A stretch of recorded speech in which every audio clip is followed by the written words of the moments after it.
Radical activists nearly ruined a mom's life over allegations of racism until the evidence came out that an innocent woman had her life destroyed by another Jussie Smollett. Let's get into it. Hey everyone, welcome back to Underreported Stories, where I cover the news that CNN, MSNBC, and Fox News fail to report on or don't report on enough. And today we've got to talk about this totally underreported racial hoax that took place near Denver. Hashim Coates is a black man and a racial justice activist in the Denver area, and he claimed in August of 2023 that a white woman named Kristen Fry called him the N-word at a school board meeting, which, if true, would be awful. So I want to take you back to what was going on at the time of the district. So the district was in this battle between factions of parents over watered-down discipline policies from the George Floyd 2020 era. Two big things were happening in the area at the time.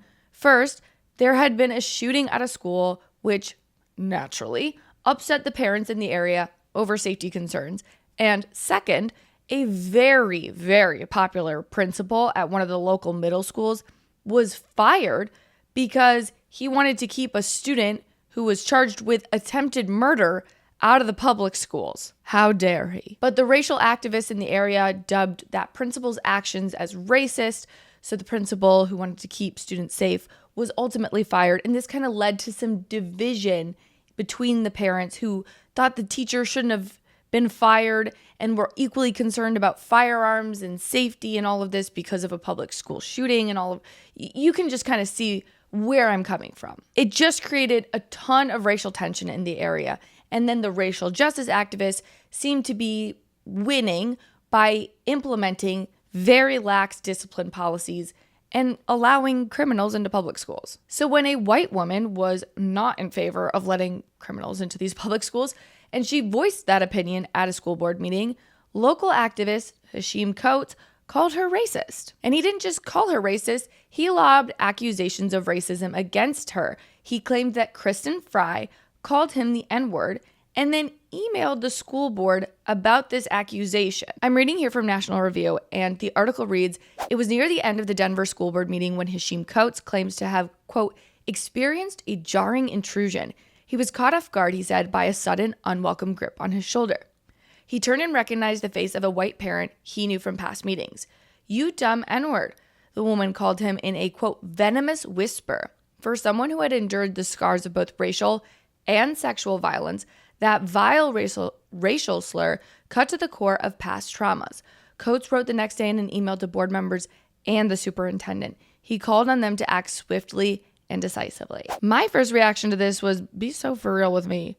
You're telling me this suburban white woman physically hurt you by touching you on the shoulder. He's acting like he was assaulted for someone tapping him on the shoulder. Like, come on. To me, that would be such a red flag to anyone who receives an email or a message like this. But naturally, the school board believed him. And not only did the school board believe Hashim Coates' accusation of racism, the police did too. Hashim Coates filed a police report with the Denver Police Department, and they ultimately issued a restraining order against Kristen Fry for allegedly harassing him. And since there was a restraining order in place, the mother wasn't allowed to volunteer at her children's school, nor was she allowed to attend school board meetings anymore. And this woman is 100% the victim in this case. But what's arguably more odd about the accusations of racism is that Kristen Fry is a devoted liberal who protested in favor of Black Lives Matter. She marched in the streets for police reform after the death of George Floyd. This woman is on Hashim Coates' side. She just drew the line at supporting the most extreme end of police reform. But it didn't matter whether she cloaked herself in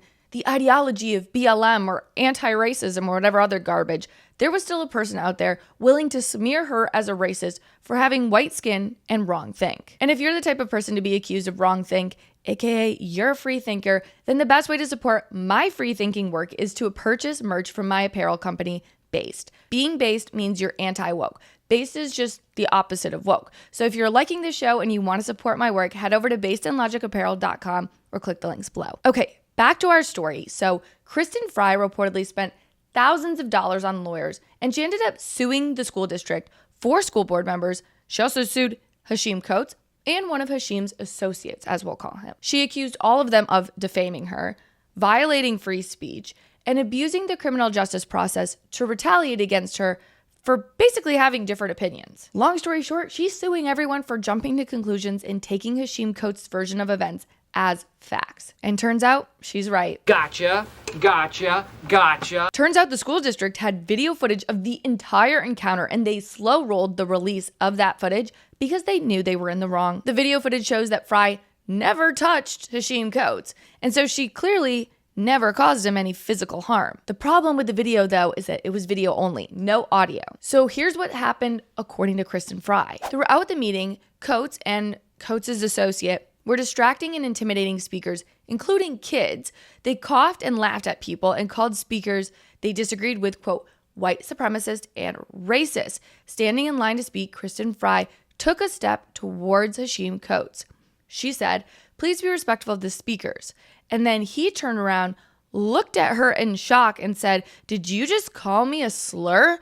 Of course, he used the word too. Fry said she was in complete shock. She leaned forward to him again, thinking, how can he misunderstand what I said? And said, no, please be respectful of the speakers. Fry then composed herself. She gave her speech.